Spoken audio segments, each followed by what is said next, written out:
Assalamualaikum semuanya. Semoga kalian semua dalam keadaan sehat dan dilancarkan rezekinya. Amin ya robbal alamin.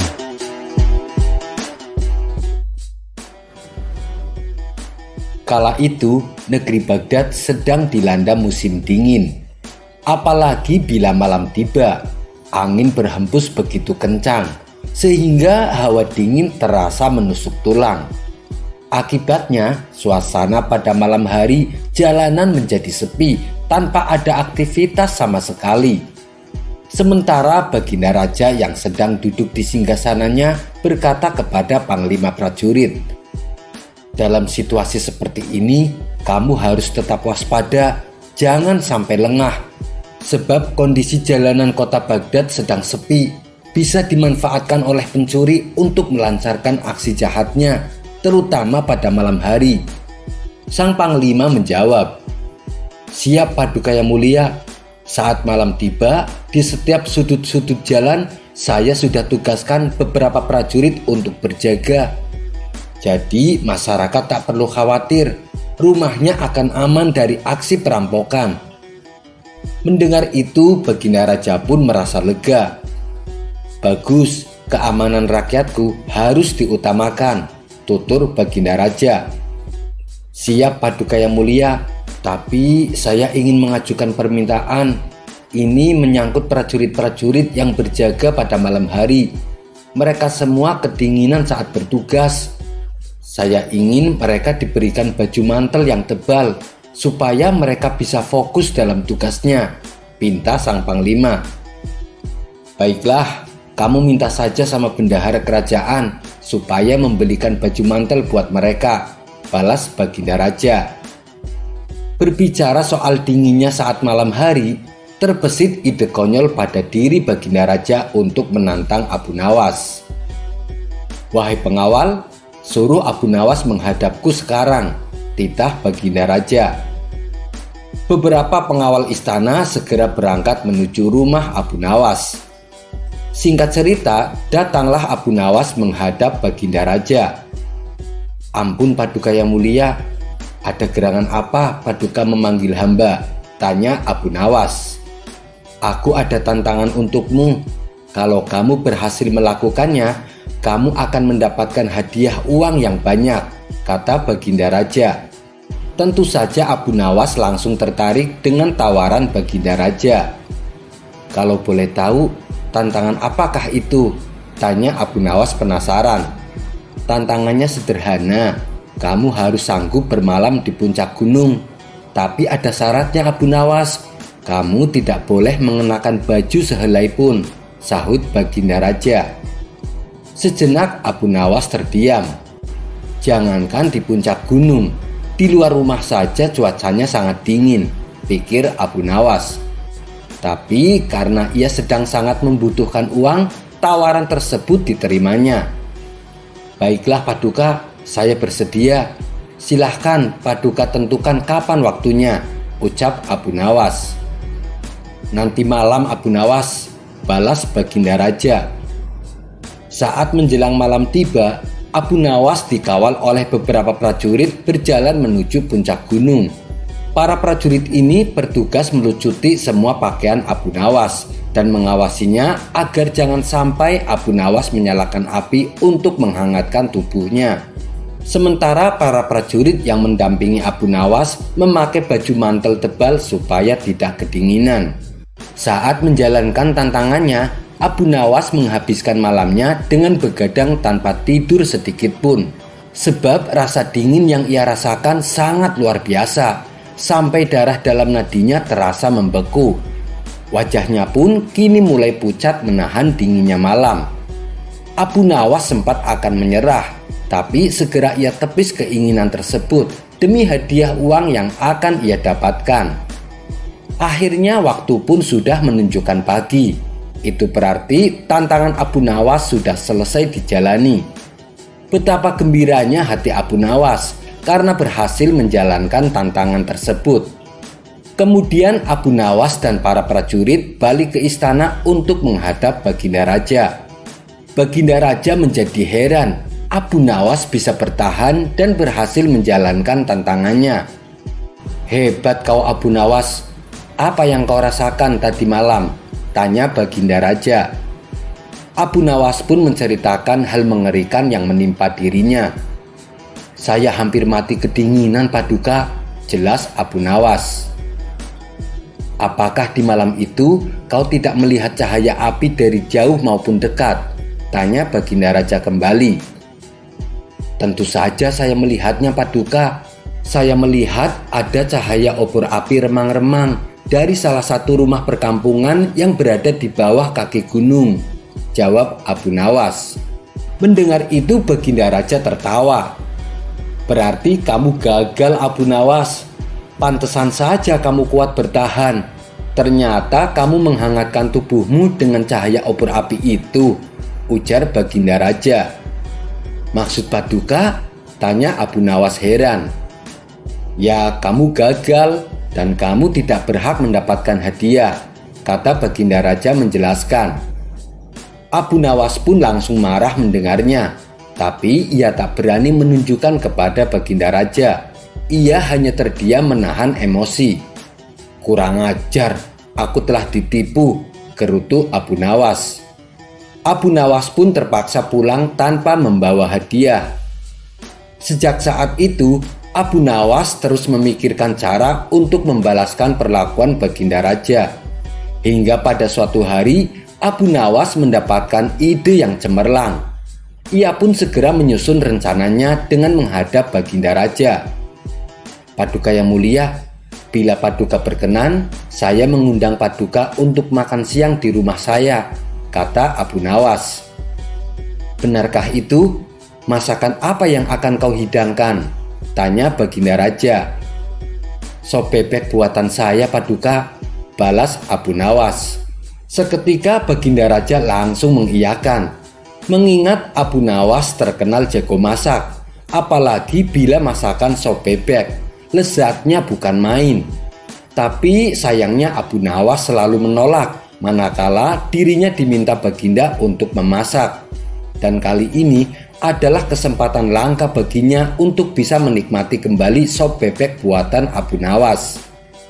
Baiklah Abu Nawas, ayo kita ke rumahmu sekarang, titah Baginda Raja. Sesampainya mereka di rumah Abu Nawas, di halaman rumahnya sudah disediakan meja makan dan kursi.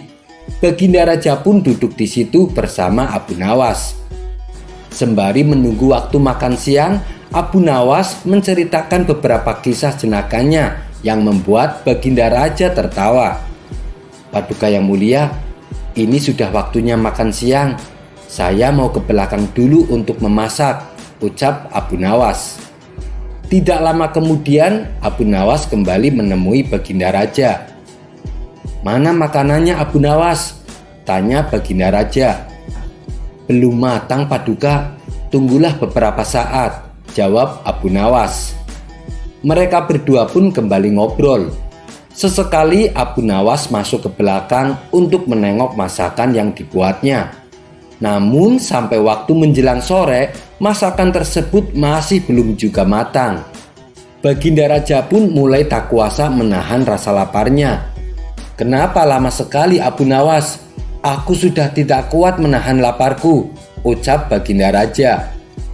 Sabar Paduka, mungkin sebentar lagi juga matang, balas Abu Nawas. Kamu dari tadi bilang seperti itu, tapi sampai sekarang belum juga matang, ujar Baginda Raja mulai emosi. Karena tak kuasa menahan rasa lapar, akhirnya Baginda Raja masuk ke belakang melihat masakan sop bebek yang sedang dibuat. Betapa terkejutnya Baginda Raja. Ia melihat panci sop bebek digantung yang jaraknya 1 meter di atas tungku api. Apa-apaan ini Abu Nawas? Kamu mau mempermainkan saya ya? Bentak Baginda Raja. Memangnya kenapa Paduka? Bukankah saya sudah memasaknya dengan benar? Jawab Abu Nawas pura-pura tidak tahu. Mana mungkin sop bebeknya bisa matang? Tungku apinya saja jauh dari panci, balas Baginda Raja. Apakah Paduka lupa? Dulu waktu saya ditantang bermalam di puncak gunung, saya dinyatakan gagal. Karena menurut Paduka, saya menghangatkan diri dengan cahaya obor api milik warga yang ada di bawah kaki gunung. Kalau menurut Paduka jarak sejauh itu saja bisa menghangatkan badan, apalagi api yang hanya berjarak 1 meter. Makanya saya memasak sop bebek dengan cara seperti itu. Saya yakin Paduka pasti percaya, suatu saat pasti sop bebeknya akan matang, kata Abu Nawas menjelaskan. Mendengar itu, Baginda Raja yang tadinya emosi menjadi tertawa. Cara kamu membalasnya memang cerdik, Abu Nawas, puji Baginda Raja. Kemudian untuk menebus kesalahannya, Baginda Raja memberikan hadiah uang kepada Abu Nawas atas keberhasilannya sewaktu bermalam di puncak gunung. Kisah selanjutnya. Suatu ketika ada seorang ahli yoga mengajak seorang pendeta bersekongkol akan menggoyahkan iman Abu Nawas. Setelah mereka bersepakat, mereka berangkat menuju rumah Abu Nawas. Setibanya di rumah Abu Nawas, mereka melihat Abu Nawas sedang melakukan sholat duha. Setelah dipersilahkan masuk oleh istri Abu Nawas, mereka masuk dan menunggu Abu Nawas sambil berbincang-bincang santai. Sesudah melakukan sholat, Abu Nawas menyambut mereka. Abu Nawas dan para tamunya berbincang-bincang sejenak. Kedatangan kami ke sini sebenarnya ingin mengajak engkau melakukan pengembaraan suci. Kalau engkau tidak keberatan, bergabunglah bersama kami, ajak ahli yoga. Wah, dengan senang hati. Kapan waktunya? Tanya Abu Nawas polos. Besok pagi, kata si pendeta. Baiklah, kalau begitu kita bertemu besok pagi, kata Abu Nawas menyanggupi. Keesokan harinya mereka berangkat bersama. Abu Nawas mengenakan jubah seorang sufi. Ahli yoga dan pendeta memakai seragam keagamaan mereka masing-masing. Karena tidak membawa bekal, di tengah-tengah perjalanan mereka merasa lapar. Hai Abu Nawas, bagaimana kalau engkau saja yang mengumpulkan derma untuk membeli makanan bagi kami bertiga? Karena kami akan mengadakan kebaktian, kata si pendeta. Tanpa banyak bicara, Abu Nawas berangkat mencari dan mengumpulkan derma dari satu desa ke desa lain. Setelah derma terkumpul, Abu Nawas langsung membelikan makanan yang cukup untuk 3 porsi orang. Akhirnya Abu Nawas kembali ke pendeta dan ahli yoga dengan membawa makanan. Karena sudah tak sanggup menahan rasa lapar, Abu Nawas berkata, "Mari segera kita bagi makanan ini sekarang juga." "Jangan sekarang, kami sedang berpuasa," kata ahli yoga.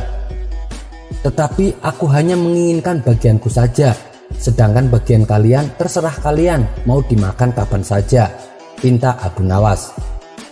"Aku tidak setuju, kita harus selalu bersama dalam berbuat apapun," kata si pendeta.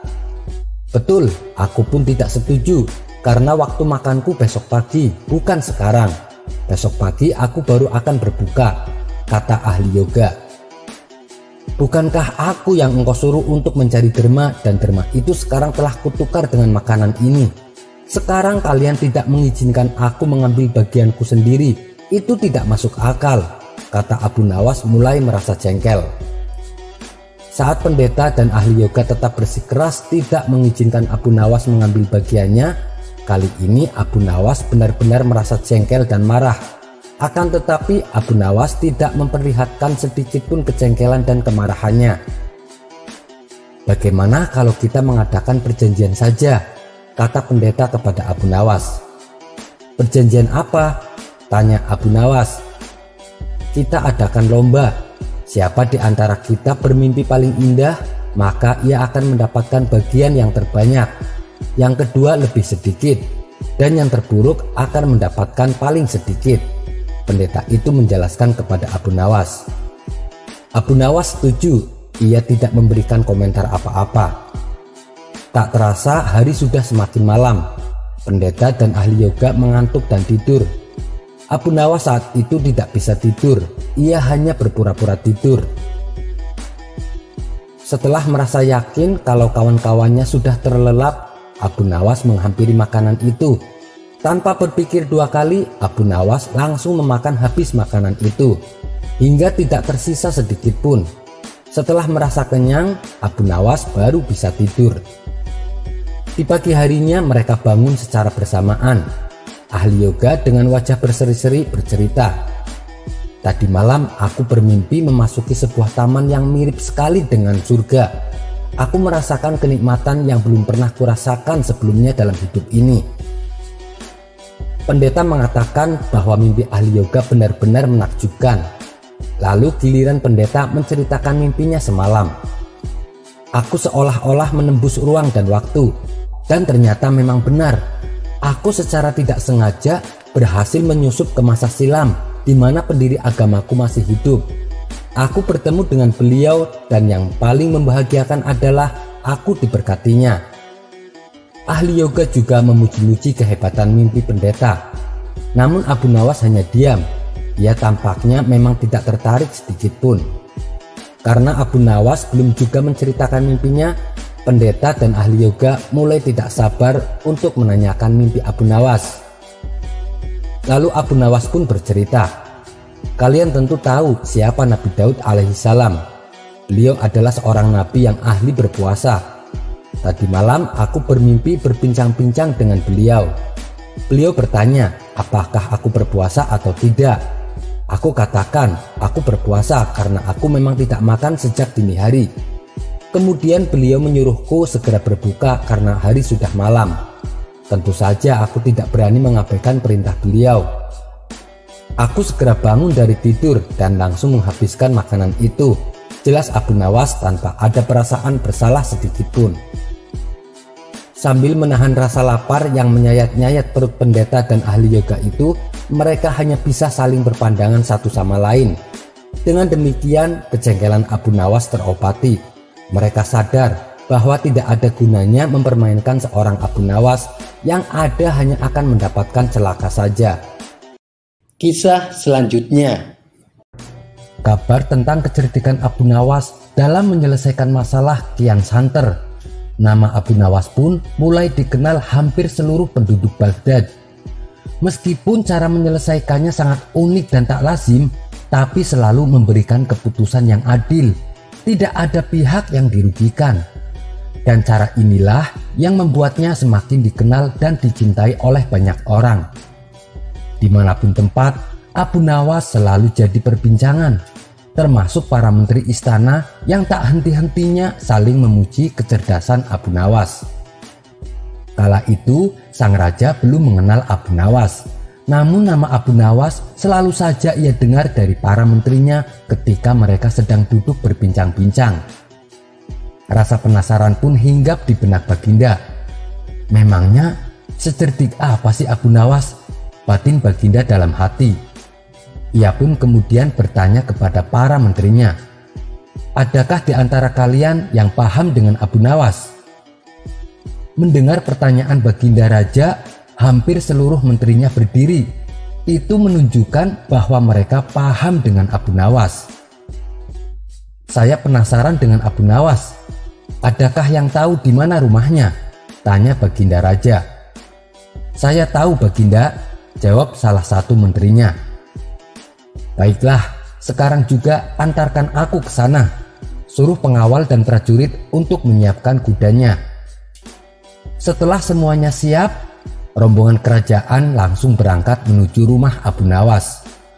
Mereka mulai memasuki kota di mana rumah Abu Nawas berada. Hadirnya rombongan kerajaan ke kota membuat suasana heboh.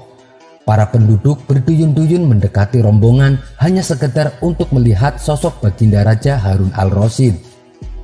Sementara Abu Nawas yang sedang asik duduk di rumah diberitahu oleh tetangganya kalau raja dan rombongan istana akan mendatangi rumahnya, dan sekarang mereka sudah memasuki gerbang kota. "Ada maksud apa Paduka Yang Mulia ingin menemuiku?" tanya Abu Nawas dalam hati. Ia pun segera keluar rumah melihat arak-arakan rombongan istana. Dengan melilitkan handuk di kepala layaknya sorban, Abu Nawas berdiri di pinggir jalan bersama orang-orang. Wajarnya kalau sorban bahannya pakai kain, Tapi Abu Nawas malah memakai handuk untuk dijadikan sorban. Yah, namanya saja Abu Nawas. Kalau tidak gokil, bukan Abu Nawas namanya. Namun justru penampilannya yang nyeleneh inilah yang menyita perhatian sang raja. Saat rombongan kerajaan melintas di depan Abu Nawas, sang raja sempat ketawa. Ia pun tertarik dengan penampilannya dan memerintahkan prajuritnya untuk membawa Abu Nawas ke hadapannya. "Siapa kamu?" tanya sang raja. Beberapa menteri di sampingnya membisikkan kepada Baginda kalau orang itulah yang bernama Abu Nawas. Namun jawaban yang diberikan Abu Nawas bikin Baginda melongo. "Saya ini Dewa Bumi, Paduka yang mulia." Baginda Raja tak kalah cerdik dengan jawaban Abu Nawas. "Nah, lantaran kamu adalah Dewa Bumi, tentunya kamu bisa membesarkan mata prajuritku yang sipit ini. Kalau kamu tidak bisa, kamu akan dihukum pancung." Rupanya Abu Nawas lebih cerdik lagi. "Berarti Baginda ini tidak memahami apa yang saya maksud. Aku ini Dewa Bumi dan bukan Dewa Langit. Kalau memang Baginda menginginkan agar mata prajurit yang sipit itu jadi besar, seharusnya Baginda meminta pertolongan kepada Dewa Langit. Karena dialah yang mengurus segala masalah dari pusar ke atas. Urusanku adalah segala yang berkaitan dengan bagian pusar ke bawah, karena aku ini adalah Dewa Bumi," jelas Abu Nawas. Setelah itu, Raja Harun berbincang dengan Abu Nawas beberapa lamanya. Raja sangat terkesan akan kecerdasan yang dimiliki oleh Abu Nawas. Beberapa hari kemudian, sang raja memerintahkan prajuritnya untuk membawa Abu Nawas ke istana. Sejak saat itulah antara Baginda dan Abu Nawas menjalin keakraban. Abu Nawas sering bolak-balik disuruh ke istana hanya sekedar untuk menghibur Baginda Raja. Suatu hari saat Abu Nawas berada di istana bersama Baginda Raja, Abu Nawas diberi tantangan. Ia harus membagi 5 butir telur secara adil untuk 3 orang. Syaratnya telur tersebut tidak boleh dipecah. Kemudian datanglah istri sang raja membawakan 5 butir telur di hadapan Baginda dan Abu Nawas. "Abu Nawas, aku ingin tahu sampai di mana kecerdasanmu. Kamu bagi 5 telur ini untuk kita bertiga dengan adil, tapi telur ini tidak boleh dipecah." Tanpa ragu-ragu sama sekali, Abu Nawas mengambil 5 butir telur tersebut dan berkata, "Paduka yang mulia, ini sebutir telur untuk Baginda, sebab Baginda sudah mempunyai 2 butir. Untuk saya juga sebutir telur, karena saya sudah mempunyai 2 butir. Sedangkan yang 3 butir ini untuk istri Baginda, sebab dia tidak punya sebutir pun di bawahnya." Sejenak raja terdiam. Ia masih bingung dengan maksud Abu Nawas. Namun begitu sang raja menyadari maksud ucapan Abu Nawas, ia pun langsung tertawa terbahak-bahak bersama sang permaisuri. "Kamu memang cerdas, Abu Nawas. Ini ada hadiah untukmu karena telah berhasil membuat kami terhibur." Kisah selanjutnya.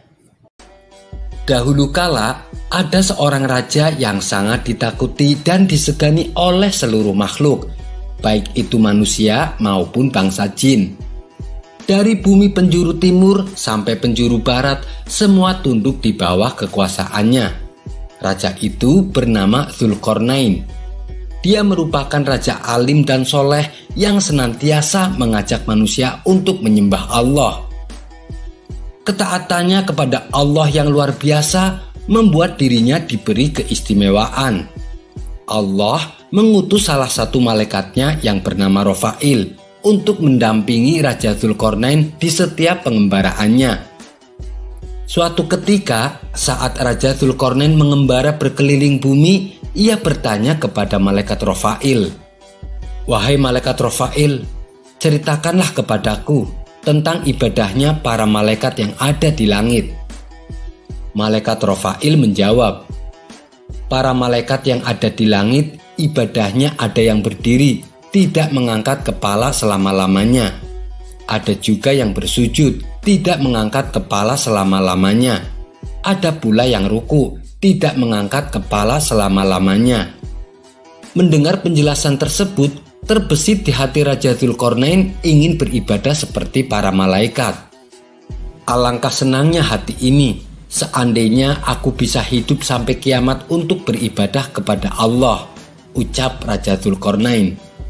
Wahai Raja, sesungguhnya Allah telah menciptakan sumber air di bumi, namanya Ainul Hayat. Barang siapa yang meminum airnya seteguk, maka ia tidak akan mati sampai hari kiamat. Atau jika ia memohon kepada Allah untuk dimatikan, sahut malaikat Rafail. Raja Dzulqarnain terkejut dengan penuturan malaikat Rafail. Selama bertahun-tahun ia mengembara, baru kali ini ia mengetahui ada Ainul Hayat. Tahukah engkau di mana Ainul Hayat itu berada? Tanya Raja Dzulqarnain. Sesungguhnya Ainul Hayat itu berada di bumi yang gelap, jawab malaikat Rafail. Setelah Raja Dzulqarnain mendapat kabar tentang Ainul Hayat, maka Raja segera mengundang para alim ulama untuk berkumpul di istananya. Apakah di antara kalian ada yang tahu di mana letak Ainul Hayat? Tanya Raja Dzulqarnain kepada mereka. Semuanya terdiam. Lalu salah satu dari mereka menjawab, "Kami tidak tahu Baginda, hanya Allah lah yang tahu." Suasana pun mendadak jadi hening. Tidak berapa lama kemudian, di luar dugaan ada salah seorang ulama yang mampu menjawab, meski tidak sedetail letaknya. Saya pernah membaca di dalam wasiat Nabi Adam.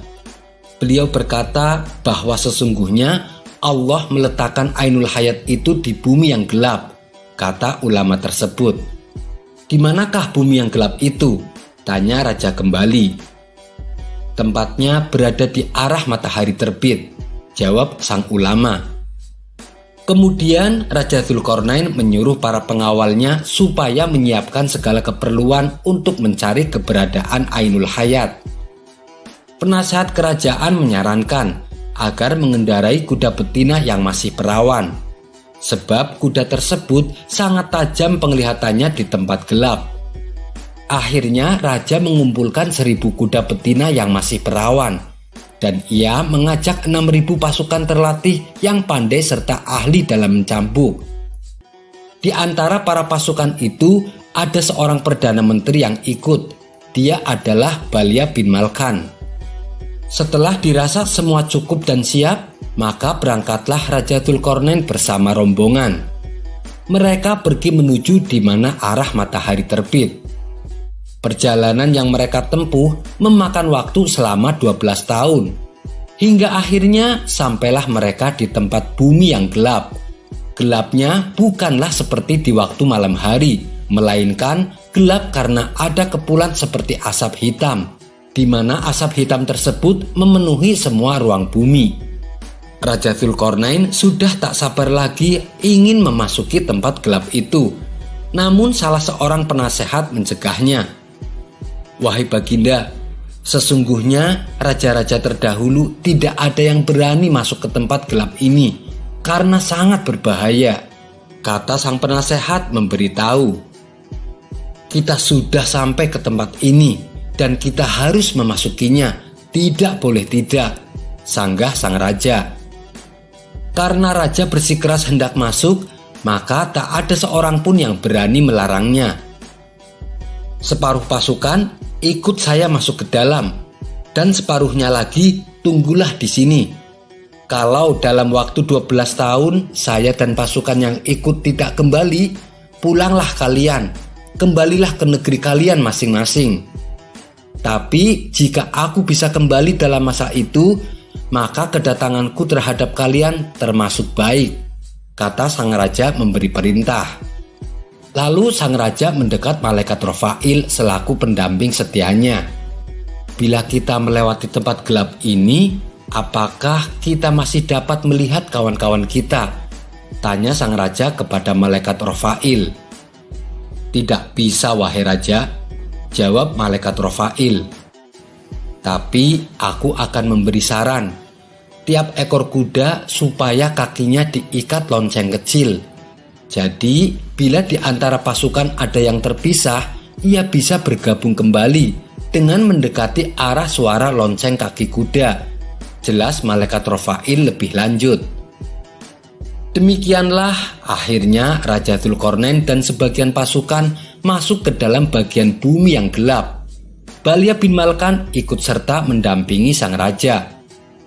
Selama 18 hari lamanya mereka tidak pernah melihat matahari dan bulan, tidak pernah melihat malam maupun siang. Di saat itulah Allah memberi wahyu kepada Balya bin Malkan. Sesungguhnya Ainul Hayat itu berada di sebelah kanan jurang, dan Ainul Hayat ini aku khususkan untuk kamu. Setelah mendapat wahyu tersebut, Balya bin Malkan berseru kepada sahabatnya, "Berhentilah kalian di tempat kalian masing-masing, dan janganlah kalian meninggalkan tempat kalian sebelum aku datang kepada kalian." Kemudian dia berjalan menuju kanan jurang. Tampaklah Ainul Hayat di depannya. Dia pun segera turun dari kudanya, melepaskan pakaiannya dan turun ke Ainul Hayat tersebut. Lalu dia mandi dan minum sumber air Ainul Hayat. Yang ia rasakan, rasa airnya lebih manis daripada madu. Sesudah mandi dan minum air Ainul Hayat, dia lantas kembali menghampiri sahabat-sahabatnya yang masih setia menunggu.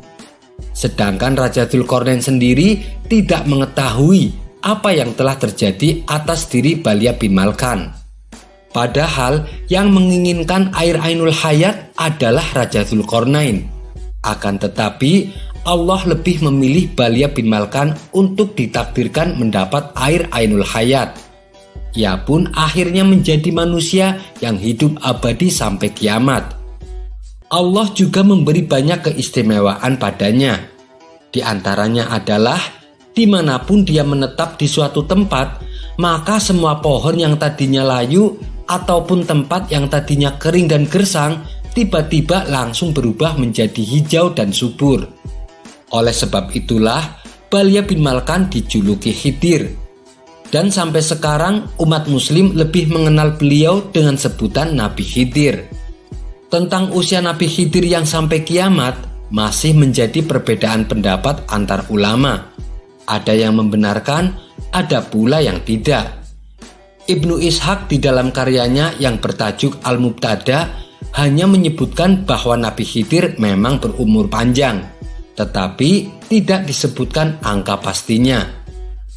Terlepas dari itu semua, di kisah ini semoga bisa menambah pengetahuan kita akan sejarah Nabi Khidir. Kisah ini diriwayatkan oleh Ats-Tsa'labi dari Imam Ali radhiyallahu anhu. Kisah selanjutnya. Yang namanya hidup bertetangga, pastilah ada tetangga yang suka dengan kita, ada pula yang tidak. Begitu juga dengan yang dialami Abu Nawas. Meskipun dikenal suka menolong, tapi ada saja tetangga yang tidak suka. Sebut saja namanya Abu Jahil. Entah kenapa ia sangat membenci Abu Nawas. Si Abu Jahil ini selalu mencari celah untuk memfitnah Abu Nawas. Akan tetapi usahanya selalu gagal. Tentu saja hal ini membuat Abu Jahil semakin benci kepada Abu Nawas. Hingga pada suatu ketika Abu Jahil ini mempunyai rencana yang licik. Ia akan menjebak Abu Nawas supaya namanya menjadi buruk di mata masyarakat. Pada esok harinya, Abu Jahil mulai mengatur strategi. Ia pergi ke pasar untuk membeli sandal, di mana sandal yang ia beli sama persis dengan kepunyaan Abu Nawas. Abu Jahil juga membayar orang suruhan untuk mengambil keledainya sendiri pada malam hari. Setelah malam tiba, Abu Jahil mulai menjalankan aksinya. Ia sengaja menaruh keledainya di depan rumah. Dan ia juga menaruh sandal yang sama persis dengan sandal Abu Nawas di halaman rumahnya. Tidak lama kemudian, datanglah orang bayaran Abu Jahil untuk mengambil keledai di depan rumahnya. Setelah orang bayarannya sudah benar-benar menghilang, Abu Jahil mendadak berteriak, "Maling! Maling! Keledai saya dicuri maling!" Teriak Abu Jahil pura-pura berlagak panik. Sontak teriakan Abu Jahil ini mengundang perhatian para tetangganya. Mereka lalu berduyun-duyun mendatangi rumah Abu Jahil. "Ada apa, Abu Jahil?" tanya salah satu tetangganya. "Keledai saya dicuri maling, tapi malingnya sempat saya pergoki," jawab Abu Jahil. "Kamu berhasil mengenali wajahnya, Abu Jahil?" tanya tetangga yang lain. "Enggak sih, karena waktu saya pergoki, malingnya langsung panik dan lari terbirit-birit sampai ia meninggalkan sandalnya," kata Abu Jahil sambil menunjukkan sandal di halamannya. "Loh, ini kok seperti sandal Abu Nawas? Tapi masa iya sih Abu Nawas mencuri keledaimu?" ujar tetangganya tak percaya. "Yah, namanya orang lagi khilaf, apapun pasti dilakukannya. Apalagi sekarang Abu Nawas sudah lama tidak diberi hadiah Baginda Raja. Pastinya dia tidak punya uang lagi untuk beli makanan," ucap Abu Jahil memprovokasi. Akibat hasutan Abu Jahil ini, para warga mulai tersulut emosinya. Abu Nawas yang sedang asik tidur di rumahnya langsung dipaksa dan diarak warga menuju istana. "Ada apa ini? Apa yang kalian lakukan?" tanya Abu Nawas bingung. "Sudah, kamu diam saja. Kamu harus mempertanggungjawabkan perbuatanmu," bentak Abu Jahil. Dalam hati Abu Jahil berkata, "Kali ini aku berhasil menjebakmu, Abu Nawas." Ia pun tersenyum jahat kepada Abu Nawas. Setibanya di istana, Baginda Raja kaget ada rombongan warga datang ke istana. Terlebih lagi di situ ada Abu Nawas dengan kondisi tangan terikat. "Ada apa ini? Kenapa malam-malam datang kemari?" tanya Baginda Raja. "Ampun Paduka yang mulia, saya mau melaporkan keledai saya dicuri Abu Nawas," jawab Abu Jahil. Abu Nawas yang mendengar pengaduan Abu Jahil hanya terdiam. Ia menunggu saat yang tepat untuk membongkar kedok Abu Jahil. "Memangnya kamu punya buktinya, Abu Jahil? Apakah keledaimu ada di rumah Abu Nawas?" tanya Baginda Raja. "Keledainya memang tidak ada di rumah Abu Nawas. Bisa saja dia menaruhnya di tempat lain, Paduka yang mulia. Tapi saya punya bukti yang lain." Baginda Raja kembali bertanya, "Coba tunjukkan bukti yang kamu punya." Abu Jahil lalu menunjukkan sandal yang mirip dengan sandal Abu Nawas. "Ini buktinya, Paduka yang mulia. Waktu saya pergoki, Abu Nawas lari terbirit-birit sampai meninggalkan sandalnya di halaman rumah saya," tutur Abu Jahil. "Apa benar itu sandal kamu, Abu Nawas?" tanya Baginda Raja kepada Abu Nawas. "Bukan Baginda, tapi sandal itu emang mirip dengan sandal saya," jawab Abu Nawas. "Kamu jangan mencoba mengelak, Abu Nawas. Jelas-jelas itu sandal kamu," bentak Abu Jahil. Sudah, berikan sandal itu padaku," pinta Baginda Raja kepada Abu Jahil. Setelah Abu Jahil memberikan sandalnya, Baginda Raja lalu memanggil Abu Nawas. "Abu Nawas, kemarilah. Coba pakai sandal ini," perintah Baginda Raja. Dan setelah dicoba, sandal yang dibawa Abu Jahil tidak muat di kaki Abu Nawas. Melihat hal itu, Abu Jahil mulai belingsatan. Mukanya pucat dan keringat dingin mulai keluar dari tubuhnya. "Ini jelas-jelas bukan sandal Abu Nawas. Kamu jangan menuduh orang sembarangan. Atau jangan-jangan kamu ingin memfitnah Abu Nawas?" bentak Baginda Raja geram kepada Abu Jahil. Dengan mulut terbata-bata, Abu Jahil menjawab, "Maaf Paduka yang mulia, saya kira itu sandalnya Abu Nawas." Ternyata Abu Jahil salah perhitungan. Saat ia membeli sandal yang mirip dengan sandal Abu Nawas, Abu Jahil tidak mencocokkan dengan ukuran kakinya Abu Nawas. Di saat Abu Jahil mulai terbongkar rencana busuknya, Abu Nawas langsung melancarkan aksinya. "Begini Paduka yang mulia, sebenarnya Abu Jahil sudah berulang kali dia mencoba berbuat jahat, tapi rencananya selalu bisa saya gagalkan," tutur Abu Nawas. Perkataan Abu Nawas ini juga dibenarkan oleh warganya. "Benar Baginda, benar apa yang dikatakan oleh Abu Nawas. Dan kami sungguh sangat menyesal dan kecewa karena kali ini kami termakan hasutan Abu Jahil. Kami minta maaf Abu Nawas," ucap mereka. Abu Nawas pun memaafkannya, karena pada dasarnya mereka hanya termakan hasutan Abu Jahil. Sementara Abu Jahil langsung dimasukkan ke dalam penjara atas perbuatan yang dilakukannya. Sekian dulu perjumpaan kita kali ini. Sampai bertemu lagi di kisah selanjutnya. Terima kasih yang sudah subscribe dan setia menonton channel ini. Wassalamualaikum warahmatullahi wabarakatuh.